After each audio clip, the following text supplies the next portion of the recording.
Trying to lose weight? It's time to try Hers. At forhers.com/4u, you can access affordable, doctor-trusted weight loss treatments tailored just for you. These include oral medication kits or compounded GLP-1 injections. Through Hers, pricing for oral medication kits start at just $69 a month for a 10-month plan when paid in full upfront. No hidden fees, no membership fees. You shouldn't have to go out of your way to feel like yourself. Hers brings expert care straight to you with 100% online access to personalized treatment plans that put your goals first. Reach your weight loss goals with help through Hers. Get started at forhers.com/4u to access affordable, doctor-trusted weight loss plans. That's forhers.com/4u, forhers.com/4u. Paid for by Hims and Hers Health. Weight loss by Hers is not available everywhere. Compounded products are not FDA approved or verified for safety, effectiveness, or quality. Prescription required. Restrictions at forhers.com. Apply. Jesus é para você. Irmãos, eu vou contar um pedaço da minha vida, porque eu vim de uma família muito católica. Muito católica. Fui batizado, crismado. E quando eu tinha, irmãos, 8 anos de idade, eu me criei na roça, no sertão, na roça mesmo, como Eliseu. E lá, nós estávamos no meio de abril, roçando para plantar um trigo. E estava chovendo aquela garoa. Escapou a foice da mão do meu irmão que estava perto de mim, pegou na minha perna direita, tem uma cicatriz enorme. E ali, meu pai, irmãos, teve que tirar a foice, ela ficou cravada no osso. Meu pai, eu lembro, tirou aquela foice, que ficou cravada na minha perna. E ali ele saiu correndo, gritando. Não tinha recurso nenhum. Irmãos, para sair de lá era só cavalo e horas a cavalo por meio dos matos. E ali meu pai amarrou uma corda bem apertada na minha perna para ver se estancava o sangue. Mas eu estava mesmo assim sangrando. E era madrugada, eu creio umas 2 horas da manhã.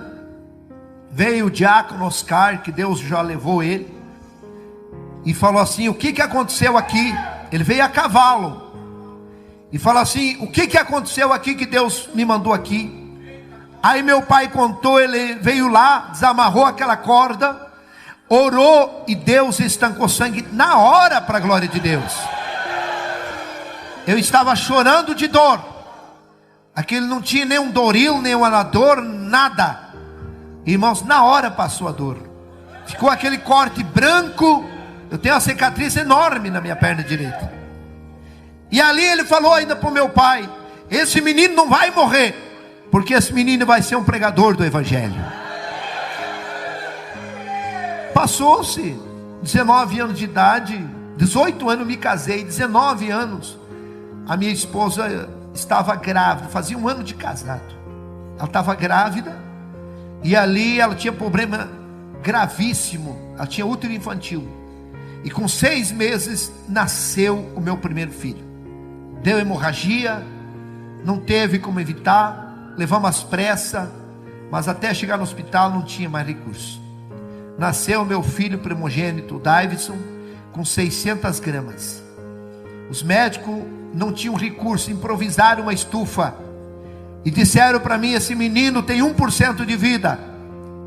E ali namorava na roça, não tinha recurso financeiro, e eles falaram: se eu não arrumasse uma avalista, porque era o fundo rural, não tinha INSS, era o fundo rural, era o único meio que tinha de ajuda para o agricultor. E ali, se eu não arrumasse uma avalista, eles iam tirar dos aparelhos e sepultar meu filho. E eu fiquei desesperado, porque eu sabia que eu não ia conseguir uma avalista. Era diária hoje o valor de uns 70 mil reais. Eu lembro que era o valor de um alqueire de terra. É 70 a 100 mil hoje lá. Eu não tinha a mínima condição. E aí tinha uma prima minha junto. Essa minha prima, ela foi atingida por uma macumbaria. E ela ficou depressiva, obesa. E aí ela não conseguiu mais andar. E ela tentou muitas vezes se matar, tirar a sua vida. E aí minha tia contratou uma menina evangélica para ficar junto com a Suzete, minha prima. E ali aquela menina evangelizando, um dia levou a minha prima na igreja, e lá manifestou um demônio, um espírito, saiu da vida dela, o pastor orou, expulsou, e ela levantou liberta e curada. E ela não contava para ninguém, porque a minha tia disse assim: ó, você não conte que você sarou na igreja de crente, porque tinha vergonha. Isso foi em 85, irmãos. Aquele tempo era difícil, um cristão era muito perseguido, era criticado. E aquele dia que eu estava desesperado no hospital, a minha prima falou: Valmir, eu vou te levar aonde eu sarei e você vai fazer um voto. Mas ela mentia para nós, ela dizia que foi um massagista que tinha colocado os nervos no lugar e ela voltou a andar. E aí eu falei ainda para ela: levar eu no massagista? Ela disse: não, eu sarei numa igreja de crente. Aí eu lembrei do que Deus fez na minha vida, e eu vi, irmãos, sentei no primeiro banco, fiquei até assustado com aquele barulho, glória a Deus e aleluia, e eu comecei a orar, e eu falei: Deus que me deu a vida, se o Senhor der a vida para o meu filho, eu vou aceitar Jesus. O pastor assumiu a segunda parte, pregou, chamou eu por revelação: aqui tem um pai, que o teu filho ia morrer, mas você fez um voto, uma promessa para Deus, e Deus vai dar vida. Eu vim na frente, aceitei Jesus como meu Salvador, e ali, irmãos, voltei no hospital no outro dia. Meu pai não conseguiu avalista, e 2 horas da tarde iam tirar os aparelhos e sepultar meu filho. Irmão, faltava 10 minutos para nós entrar sem solução. Chegou um deputado amigo do meu pai, doutor Haroldo. Esse homem era candidato, meu pai fez política, ele ganhou, veio para Curitiba e sumiu, como a maioria dos políticos faz isso. E ali de repente ele chegou lá, viu eu chorando, meu pai chorando, minha mãe chorando. Aí ele perguntou o que estava acontecendo, levou nós no escritório e disse assim: não chore, porque a metade do hospital é meu. Eu estava indo para a fazenda, e aí me deu uma vontade de passar primeiro no hospital. Eu ia para a fazenda, depois eu ia passar aqui. Aí ele olhou para mim e disse assim: menino, o teu santo é forte, hein? Eu falei: meu santo é Jesus. Aleluia.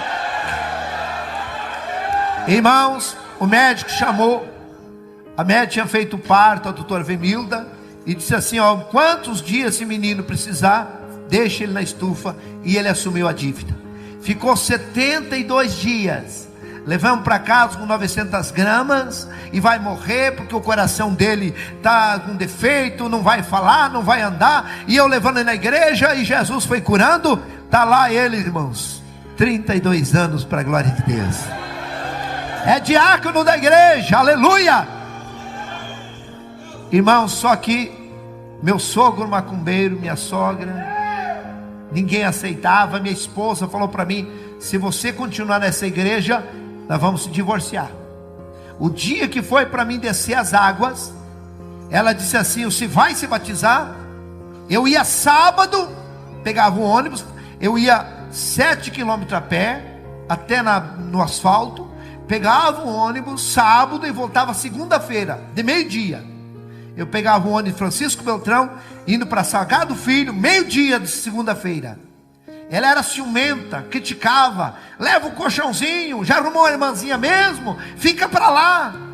Eu sei que muitas pessoas passam para servir a Deus. Quantas vezes eu posei dentro da igreja, eu não conhecia quase ninguém. Quando o pastor estava lá, ele levava eu na casa dele, posava lá. O dia que ele não estava, eu posava na igreja, não conhecia ninguém, mas nunca me queixei, nunca achei difícil. Para mim era uma honra estar dentro da igreja. E ela falou para mim: se você for se batizar, eu vou me matar, vou matar o nenê e vou me matar. Eu fui até uma altura, irmãos, e ela dizia: veja bem o que está fazendo. E eu sabia, irmãos, eu conhecia ela. Aí eu olhei para o céu e falei: meu Deus, o que eu faço? Tire a minha vida.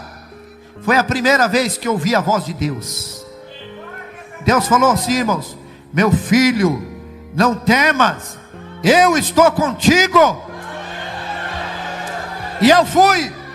Só que quando eu cheguei na cidade, ser humano não é fácil. Comecei a pensar, será que foi Deus que falou? Será que foi Deus? E se eu chegar e ela matou o nenê? Irmãos, eu orei a noite toda. Eu posei na casa do pastor, presbítero Celso. E ele, irmãos, eu começava a orar e eu não percebia, eu estava orando alto. E ele vinha lá, irmão Valmir, durma, rapaz. Daqui a um pouco nós temos que ir lá arrumar o batismo. Durma no céu. Olha, é madrugada, você não deixa nós dormir só orando.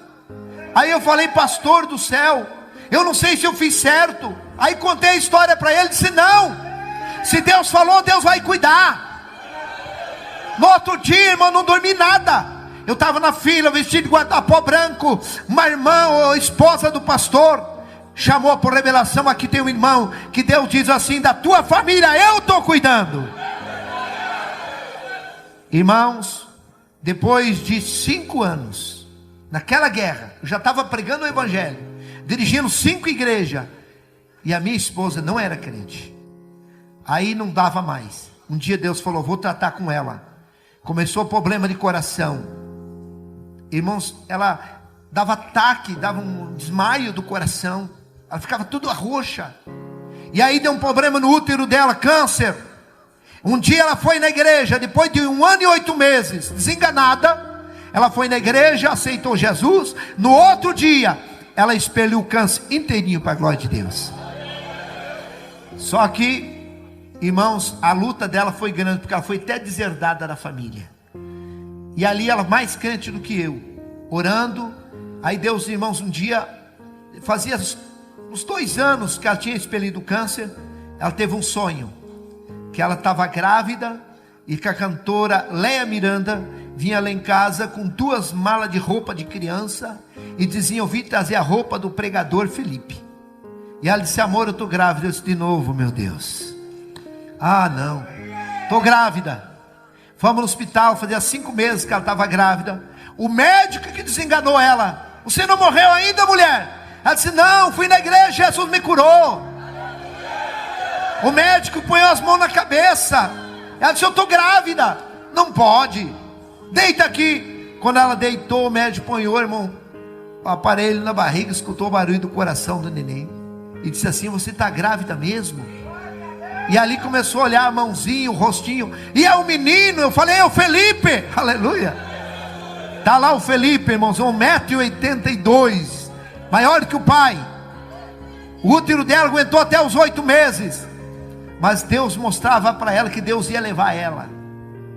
E nós viemos para Curitiba. Vou resumir. Dia 7 de agosto de 2001. Nós estávamos indo para o serviço. Inclusive dia 6 de agosto, à noite, nós fomos na igreja. Ela cantou, ciclo de oração. E aí eu dei uma oportunidade para o presbítero Natalino orar por revelação. E ele disse assim, olha, Deus me mostra aqui 2 pessoas que Deus vai levar dessa igreja. Eu vi 2 anjos aqui, pegou 2 rosas e levou. E ele não sabia que uma era minha esposa e a outra era a filha única dele, irmãos. Dia 6 de agosto, nós chegamos em casa depois do culto. Se o irmão quiser pôr as fotos do acidente do carro aqui no telão, pode pôr, por gentileza. Inclusive eu até trouxe as fotos, o jornal também, do acidente. Se o irmão Cláudio puder pôr aqui, é Cláudio, né? Irmão Cláudio, puder pôr aqui no telão para os irmãos verem a maneira que ficou o carro. E aí, irmão, dia 6, ela falou que Deus ia levar ela e tudo. Eu não acreditei. Achei que ela estava brincando. Eu falei, para, porque volta e meia ela dizia, Deus me mostrou um relógio no céu e a minha hora está chegando. Para com isso. E dia 6 de agosto ela falou até como é que ia ser o velório. Irmãos, dia 7 nós estávamos indo para o trabalho. E aí, ali no sinaleiro, vindo de São Marcos para São José dos Pinhais, inclusive tem ali o Banco Bradesco, fechou o sinal, eu estava parado. E aí, irmãos, nós saímos de casa com ela, passamos no ponto do ônibus. Uma irmã estava no ponto do ônibus, trabalhava na mesma empresa com a minha esposa. Eu falei, vamos dar uma carona para a irmã Lori? Vamos. Embarca aí, irmã. Ela embarcou no carro, irmão. Quando nós chegamos no sinaleiro, sinal fechado, paramos. Vem um caminhão, irmãos, carregado de areia. 110 por hora, sem freio, e bateu no meu carro, levou nós 150 metros embaixo do caminhão. Aí ele bateu contra um poste, meu carro saiu de baixo e ele subiu em cima do poste no barranco e tombou em cima de nós. O caminhão carregado de areia, irmãos, 17 metros de areia. De recente tinha carregado o areal, pura água. E ficou o caminhão, despejou a areia, o caminhão em cima da areia e nós embaixo. 1h30, matou minha esposa, matou a irmã que estava junto no carro. E ali, irmãos, eu consciente, engolindo areia. Meu carro ficou todo esmagado. Não existe uma possibilidade de um ser humano ficar vivo. Eu não sei como Deus me deixou vivo. Foi 4 horas da manhã, foi 8h30 mais ou menos, foi um acidente. E foi 4 horas da manhã, o médico me deu alta e eu vim para o velório. E ali, irmãos, ainda eu fiquei mais uns 3 meses na igreja. Enquanto você está olhando para Jesus, tem fé de orar, buscar a Deus, você não começa a questionar, você vence a luta. Mas quando você começa a questionar, olhar para a luta, você não aguenta. E eu lembro que eu ainda fui, preguei, celebrei a Santa Ceia.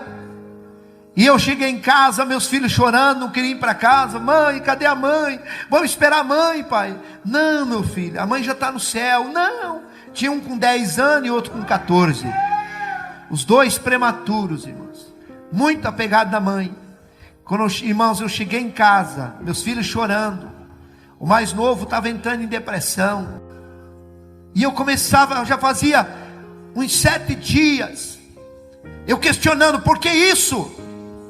Porque isso, eu era um pastor, pregando o evangelho, mas nós estamos sujeitos a tudo. Deus tinha avisado que ia levar ela. E aí, irmãos, eu peguei a minha Bíblia. Foi a pior decisão da minha vida. Foi ali a minha derrota, irmãos. Eu peguei a minha Bíblia, fechei o zíper dela e falei, eu nunca mais prego o evangelho. Peguei e joguei em cima do guarda-roupa, aquela Bíblia com tudo assim, irmãos. E quando eu joguei a Bíblia em cima do guarda-roupa e falei, nunca mais eu prego o evangelho, porque eu comecei a questionar. As pessoas faziam pergunta para mim, pastor, como é que vai acontecer isso? Você não era crente? Mas Pedro também era um apóstolo e não foi crucificado? Tiago não era um apóstolo e não foi morto à espada? Nós estamos sujeitos a tudo, meus irmãos. Mas temos que fazer que nem Paulo, combater o bom combate, nem que morra, mas não podemos perder a fé.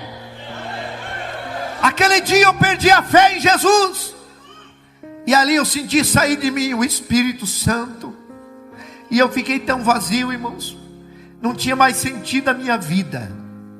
Eu ia orar, não sentia nada de Deus. Eu ia, irmãos, muitas vezes jejuar, eu ficava entregando meu jejum, Jesus recebe meu jejum, e eu sentia que Deus não recebia. E eu comecei a me afastar da igreja, e eu comecei a ficar em casa, entreguei a igreja, e eu comecei a fugir dos irmãos, fiquei sem Santa Ceia. E ali, irmãos, eu comecei, vendo no culto, eu ficava em casa assistindo novela, vendo filme para preencher aquele vazio. Mas quando eu deitava na cama, eu me sentia, irmãos, uma pessoa sem vida mais. Porque a pessoa, quando conhece a Bíblia, é batizado com o Espírito Santo, conhece, teve intimidade com Deus, e se ele perdeu o Espírito Santo, a vida não tem mais sentido nenhum. A minha vida era uma vida sem graça. Eu lembro quantas vezes os irmãos chegavam lá em casa, meus filhos estavam no colégio, e eu chorando dentro de casa, e os irmãos chegavam lá, batiam palma, e eu com a casa fechada. Pastor Valmir, o carro dele está aqui. Eu tinha voltado a trabalhar, irmãos, comprado outro carro. O carro dele está aqui. Ô irmão Valmir, pastor. E eu lá, irmão, não quero ver eles. Porque, irmãos, a pessoa quando está distante de Deus, ele não quer ouvir falar que Jesus vai vir. Ele tem medo de morrer. E eu não queria nem que ninguém falasse. Jesus está às portas para voltar. Eu sabia que eu ia ficar. E depois de 9 meses e 3 dias do primeiro acidente, dia 10 de maio, irmãos, de 2002, nós estávamos tocando uma obra, o pastor lembra, Bingo, Palácio Centro. Ele não me conhecia. Foi esses dias que eu dando entrevista no rádio que o pastor ficou sabendo que era eu, aqui no púlpito, que ele ficou sabendo que era eu, o funcionário que tinha se acidentado.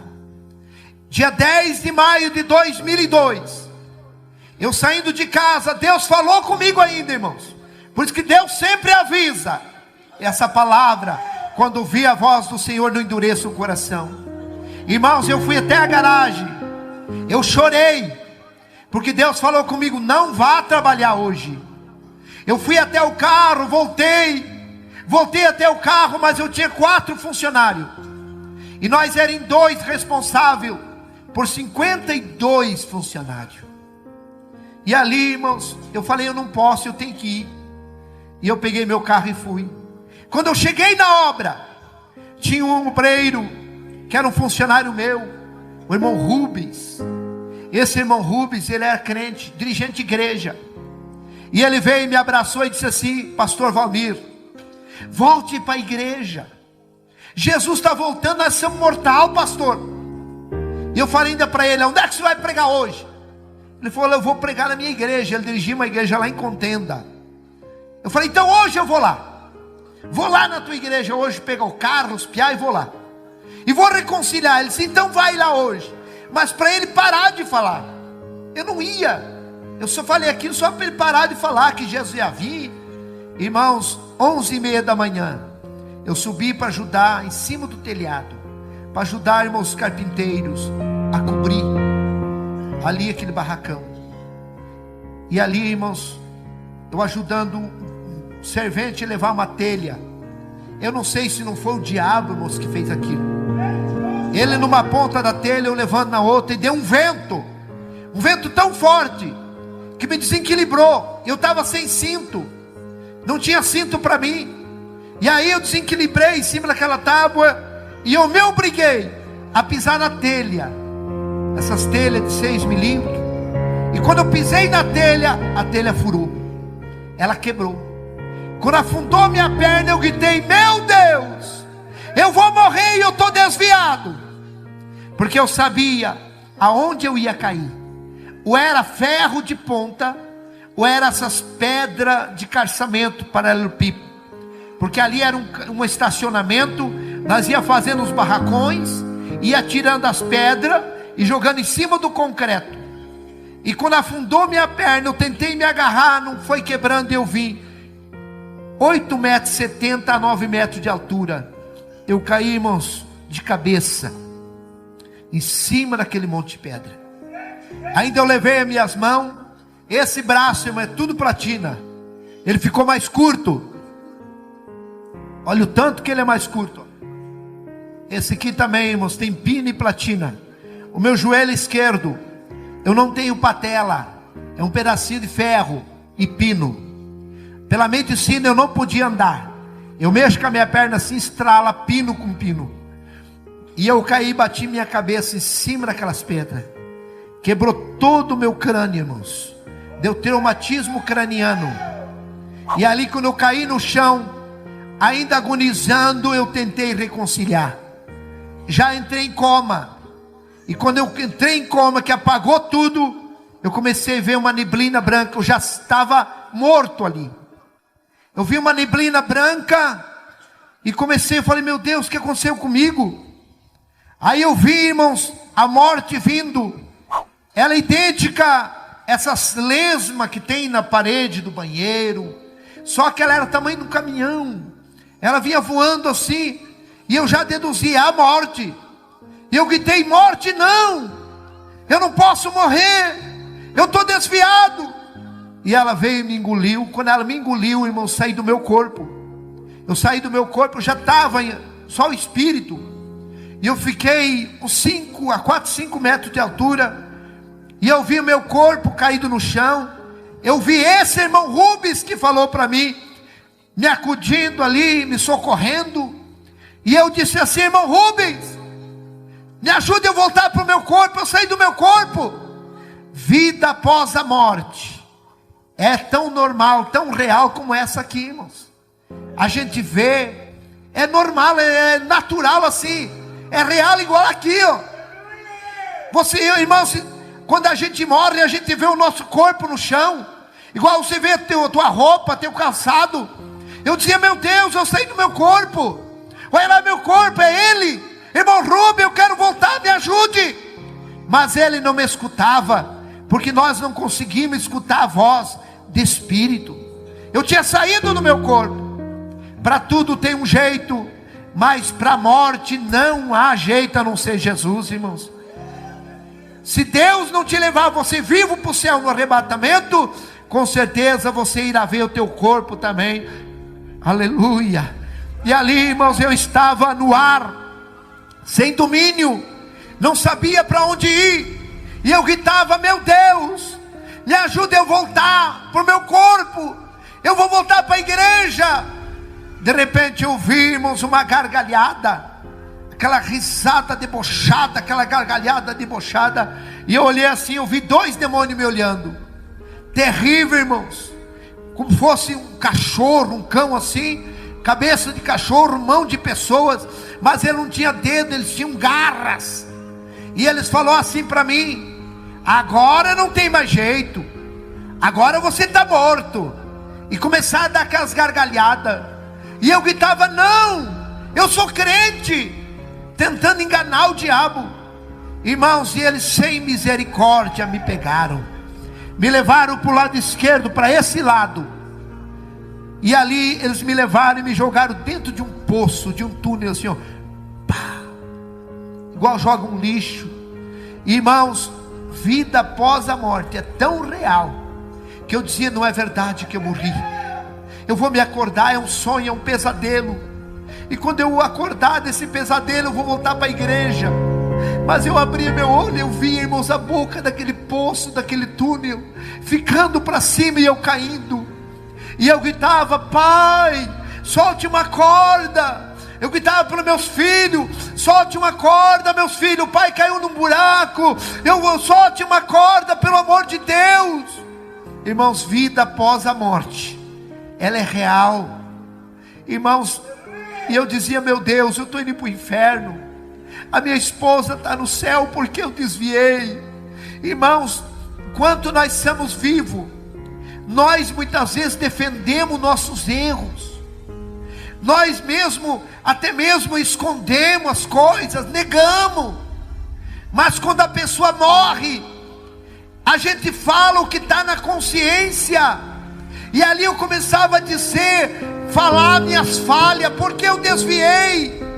Porque o desviado do evangelho, irmãos, é a partir do momento que ele decide: não vou mais na igreja, não vou mais tomar ceia, não vou mais pregar o evangelho. É a tua decisão de ontem, é o que você é hoje. E a tua decisão de hoje é o que nós seremos amanhã. Que a tua decisão seja servir a Deus. Que a tua decisão seja não sair fora dos caminhos do Senhor. E ali, irmãos, eu sem mais nenhuma esperança. Porque a coisa mais triste é o desprezo. Você sabe que a coisa mais triste da vida da pessoa é o desprezo. E uma pessoa que morre sem salvação, ele se sente o pior lixo. Melhor nem ter nascido, porque ele grita, ninguém responde. Quantas pessoas que estão lá no abismo, e eles estão gritando talvez até para o meu nome, para o teu nome, e nós não estamos nem aí. Irmãos, não tem como socorrer uma pessoa que está lá no abismo. E eu caindo, de repente sumiu, foi ficando escuro, e eu fui entrando numa escuridão terrível, e eu gritando.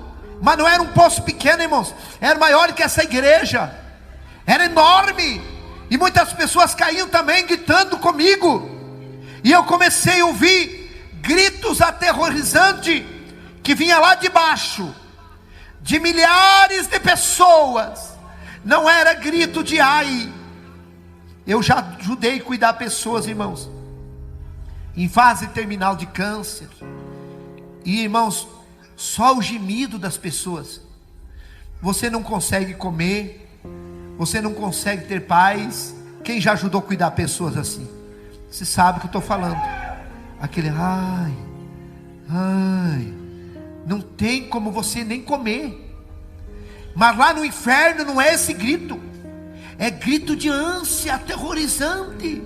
E não é de uma pessoa, é milhares gritando água, socorro. Gritos, irmãos, que se as pessoas que estão paradas, que não estão mais servindo a Deus, pessoas que ainda não aceitaram, se escutasse os gritos das pessoas que estão lá vivas no inferno, com certeza todos eles reconciliavam. E eu fui chegando aonde eles estavam, e eu comecei a sentir um calor terrível. Se você queimar um dedo, você protege o dedo, mas se você entrar em corpo inteiro no fogo, não tem aonde se proteger. E eu entrei, irmãos, dentro daquele fogo terrível. Eu cheguei aonde estavam aquelas pessoas, e quando eu cheguei aonde eles estavam, eu comecei a gritar que nem eles, gritos aterrorizantes. E eu dizia: eu estou no inferno, e daqui nunca mais eu vou sair. E eu gritava por água: socorro, me ajude. Irmãos, tem horas, momentos assim. Eu não sei quantas horas eu fiquei no inferno. Lá a pessoa sente sede, sente dor. Se tirar uma pessoa lá do inferno e acalmar a dor dele, e perguntar: onde é que você morava? Eu morava na rua tal, telefone tal. Ele sabe tudo. Ele vai com a sua consciência junto. Ele está sabendo de tudo. Irmãos, eu estava lá, no meio daquele fogo, gritando. E tem momentos que aqueles demônios, eles dão gritos aterrorizantes, irmãos. No inferno, o inferno é um salão embaixo da terra.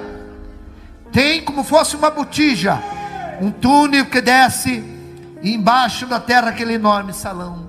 E lá está cheio de pessoas, homens, mulheres, jovens, gritos. E irmãos, tem horas assim que aqueles demônios dão um grito aterrorizante, e começa como um redemoinho, e o fogo acende mais, e começa aqueles gritos de fogo, irmão, como aquele redemoinho faz um grito terrível. O vento começa e começa grito, aquele povo desesperado gritando, e aumenta a caloria, que não tem suporte, não tem como suportar. E aqueles demônios torturando as pessoas lá.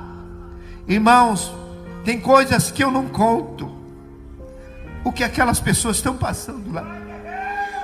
Foi uma luta tão grande, irmãos, para mim conseguir contar esse testemunho. A primeira pessoa que eu consegui contar, irmãos, foi meu cabeleireiro, Josemar Piascoski, lá do Planto São Marcos. Um dia estava chovendo, fui cortar meu cabelo, e foi Deus. E ele começou: pastor, mas você não morreu? E ele começou assim, parecia que ele sabia. E eu comecei a contar para ele. Eu falei: você não conta para ninguém? Não, não conto. Eu falei: porque eu tenho medo de contar. Eu não gosto de contar, eu tenho medo. Porque o meu maior medo, irmãos, é eu voltar para lá. Hoje eu faço a obra de Deus. Eu tenho dificuldade para dirigir. Eu tenho dificuldade de dobrar os joelhos. E eu fico horas de joelho orando e pedindo para Deus me livrar minha família, livrar você. Que Deus abra a tua mente, que você possa entender que o inferno é real. Eu não fui para o inferno querendo ir. Eu achei que eu não ia, porque eu tinha parado. Meu irmão, talvez você achando assim, que por mínimas coisas você não vai para o abismo. Conserta a tua vida, volta para Jesus. Volta enquanto é cedo. Porque, irmãos, como diz no livro de Tiago, capítulo 4, e versículo 13, um dia de madrugada eu achei esse versículo, e diz assim, ó: eis aí agora você, pode ler lá em Tiago 4,13, que diz: hoje ou amanhã irei para tal cidade, e ali passarei um ano, negociaremos e teremos muito lucro. E diz assim: e você não sabe que a tua vida, a vossa vida é apenas um vapor, uma neblina, que aparece e logo desaparece. Hoje eu estou aqui vivo, amanhã não sei. Hoje você está ouvindo um testemunho real. O inferno existe, o céu existe. O diabo, ele quer nos enganar. O diabo não quer que ninguém pense que o inferno existe. Ele quer fazer nós esquecer. Ele quer que nós pensemos só em trabalhar, em sonhos e correr atrás do dinheiro. O dinheiro é bênção, sonho é bênção, mas Deus tem que estar em primeiro lugar na nossa vida. A minha casa vai ficar, o meu carro vai ficar, a minha esposa vai ficar se Deus me levar. E lá eu vou ter que prestar conta diante de Deus. Só vai a minha consciência, as minhas boas obras e as minhas más obras. Hoje é noite de salvação. Não vá para aquele lugar terrível. Abrace Jesus. Ele quer escrever o teu nome no livro da vida. Labassurianda. Irmãos, é uma luta tão grande, porque eu revivo esse terrível. Você não conhece o diabo. O diabo, as pessoas vão conhecer ele depois que a pessoa morre sem salvação. Mas aí é tarde, irmãos. Aquele quer nos enganar, fazer nós aproveitar o mundo, querer nós ir para deixar de Jesus. Parece que uma tortura na igreja, difícil obedecer a palavra, a doutrina.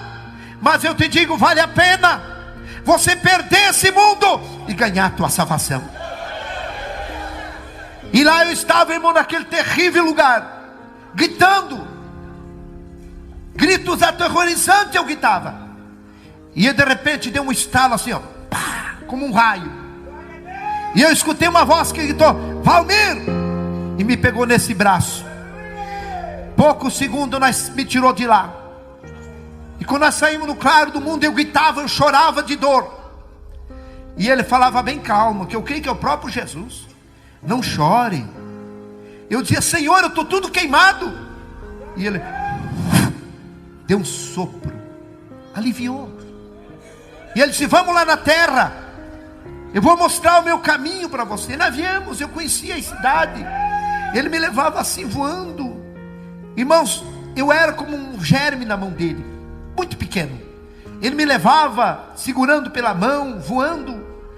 3 vezes eu tentei olhar para ele, ele me virou e me tampou com a sua mão. E ele conversando: olha, aqui é meu caminho. E vimos aquele caminho mais estreito que o corredor, estávamos menos 1 metro, reto. E ele era como fosse aterrado, para cá lama e água, para cá lama e água. Do lado direito do trilho, lama e água. Do lado esquerdo, aquela lama com água. Mas o caminho era reto, enxuto, como se tivesse aterrado ali. E ele disse: esse é meu caminho, quem for até o fim terá vida eterna. Eu vi um irmão vindo com a Bíblia, e ele passou por nós, angustiado, caminhando rápido, com aquela Bíblia abraçado. E o Senhor falou: está vendo meu filho? Ele está passando grandes lutas, mas ele vai até o fim.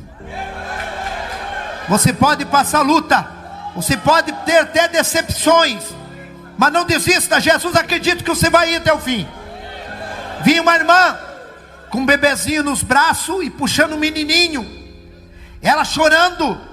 Eu creio que é essas irmãs que levam a cruz sozinha, os filhos, vamos para a igreja, ninguém vai, mas ela vai com os filhos. E vinha aquela irmã também, passou e foi, chorando. A mesma coisa o Senhor falou: a minha filha está passando grandes aflições, mas ela vai até o fim. Ela não viu nós via ela. E ali vinha 2 jovens. Um vinha falando mal, irmãos, do caminho de Jesus. Ah, isso aqui é ilusão. Ah, eu não quero ficar mais aqui. Ah, nós estamos perdendo de aproveitar a vida. E tinha um que escutava, irmãos, caminhando assim de costa, escutando, bem assim ele caminhava, escutando. E o outro falando. E esse que estava escutando falou assim, ó: ah, eu vou sair do caminho, não vou ficar mais aqui. E ele decidiu, saiu naquela lama andando, e começou a ficar como fosse embriagado, como fosse um epilético, assim, uma epilepsia. E ele caiu. Quando ele caiu, ele ficou dormindo. Aí o outro começou a gritar: fulano, fulano, o que você está fazendo aí? Sai daí. Aí ele olhou para cá, olhou para lá: eu também vou lá com ele. E a mesma coisa, também caiu dormindo naquele barro. Aí o Senhor Jesus disse: olhe, são as pessoas que saíram do meu caminho. Um mar de gente deitada naquela lama, pessoas dormindo. Eu vi um pastor com a Bíblia grande, deitado de terno azul marinho, dá para ver assim, ó, deitado na lama, ele dormindo. Eu falei: olha ali, esse aqui é um pastor. Jesus falou: sim, esse aqui é um pastor. Mas falei: ele está dormindo aqui na lama. Aí Jesus falou irado: esse aqui, para ele nada mais é pecado. A consciência dele cauterizou. Está ele e seus seguidores aqui na lama dormindo. Sem santidade ninguém verá o. Tem muitos pastores que abrem as portas, nada mais é pecado, tudo pode, para segurar o povo na igreja. Cuidado, meu irmão, tem muitos pastores dormindo na lama. Não vai para a lama não, fica com Jesus. Fica com Jesus. Do lado direito estavam todos eles dormindo, e eu entendi uma coisa. E do lado esquerdo estavam eles conscientes, acordados, mas na lama. Existem dois tipos de pessoas na igreja, irmão: fracassado, desviado. Tem um que sai da igreja e fica bom para ele, e tem outro que ele quer voltar e não consegue. Do lado esquerdo tinha um moço, assim de 4 pés, como diz, com as mãos pichadas para frente, naquela lama.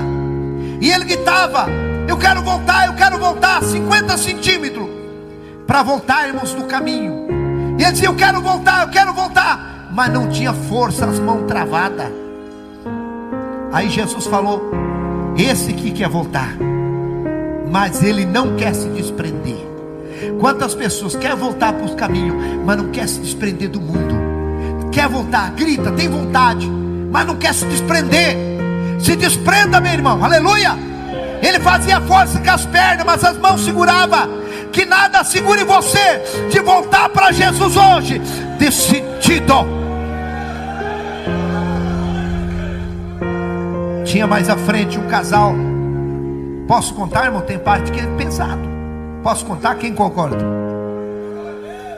Tem coisas, irmãos, que eu não posso nem contar, mas eu vou contar aqui. Tinha um casal na frente assim, irmãos, um rapaz e uma moça. Estavam seminus, só de roupa íntimas, como tivesse aquele namoro escandaloso. E eles pura ferida. Irmãos, Deus vê as pessoas tão de perto. Eu estava 2 metros longe deles, nós olhando eles assim, ó. Eu fiquei com vergonha do que eles estavam fazendo. E ali ela abraçou ele bem forte, beijando ele, e começou a cravar os dedos nas costas dele numa ferida. E ele empurrou ela assim, e ela tirou um pedaço de carne dele. E ele falou: vamos parar, eu não quero mais, chega. E ela, fingindo de chorar, dizia: eu não vivo sem você, eu amo você. E ela reconquistou ele, abraçou ele assim, deu um sorriso e começou a comer aquela carne dele. Eu falei: meu Deus, olha o que essa moça está fazendo. Jesus falou: essa aqui não é a mulher dele, eles estão em adultério. Chama, irmãos, aquelas feridas é a chaga do adultério. Quem entendeu, diga amém. Eu vou contar, como diz, pular um pedaço do meu testemunho, vou abreviar. Jesus me pôs de volta no caminho e disse assim: vai, filho. Eu comecei a chorar e disse: não me solte, não quero voltar para aquele lugar. Aí Jesus me pegou pelos 2 braços e firmou e falou assim: ó, firma tuas pernas. Aí eu tive força. Ele estendeu o braço e eu comecei a andar, acompanhando o braço dele, chorando. Eu desse tamanhinho, acompanhando aquele braço grande, aquele guarda-pó branco, aquela manga comprida. E eu tenho certeza, irmãos, que até hoje, se eu estou em pé andando, porque é a mão de Deus que tem me segurado. Quando eu vi, estava dentro da UTI, olhando onde estava meu corpo. E eu vi meu corpo, e eu, como uma sombra, voltei para o meu corpo. Mas, irmãos, Quando eu voltei, irmãos, o dia que eles iam tirar os aparelhos e me sepultar, doutor Marcos, se ele for vivo, que Deus abençoe ele, pegou uma seringa e começou a furar meu pé. E eu mexi o pé. Ele disse: não, o rapaz está sentindo dor, ele não está morto não, ele está consciente. Foi o dia que voltei para o meu corpo. Irmãos, no outro dia eu saí de coma. Aí eles chamaram minha família, meu pai, disseram: olha, ele está consciente, ele saiu de coma, mas ele tem 3 coágulos, lado esquerdo paralisado, crânio quebrado, vai ter que fazer uma cirurgia muito perigosa. O senhor tem que assinar, autorizando, dificilmente ele escapar. O doutor chamou, o cirurgião chamou meu pai, lá no hospital, irmãos, evangélico, chamou meu pai de um lado e disse assim: não deixe operar teu filho, ele vai ser um conhecimento do corpo humano para os universitários, ele não tem chance. Meu pai falou: doutor, o que eu faço? Vai para casa, pede um tempo e volta daqui uns 15 dias. Talvez ele esteja até respirando sozinho. Assine um termo e leve ele para casa. Leve alguém orar por ele. Se ele morrer, vai morrer junto com os filhos. Dali 12 dias meu pai voltou lá, irmãos. Eu já estava respirando sozinho, mas eu não sentia nada no meu corpo. Eu não sentia a minha língua, eu não sentia o lado esquerdo. Parecia que eu tinha me cerrado. Eu não sentia nada. Meu pai assinou um termo, levou para casa. No 5º dia, irmãos, que eu estava em casa, morrendo novamente, eles batiam no liquidificador, ali o alimento, abria minha boca, um cabo de colher, engole, pai, engole. Eu não conseguia, eu não sentia comida na minha boca. Eu estava, irmãos, eu chorava de fome e sede. Eu começava a gritar. Eles iam lá, irmãos, diziam: pai, o senhor está com fome? Fique quieto. Eu continuava gritando. Pai, o senhor quer ir no banheiro? Fique quieto, pare de gritar. Eu continuava gritando. O senhor está com dor? Continue gritando. Eu continuava. Eles me davam 80, 70 gotas de pirona e eu desmaiava.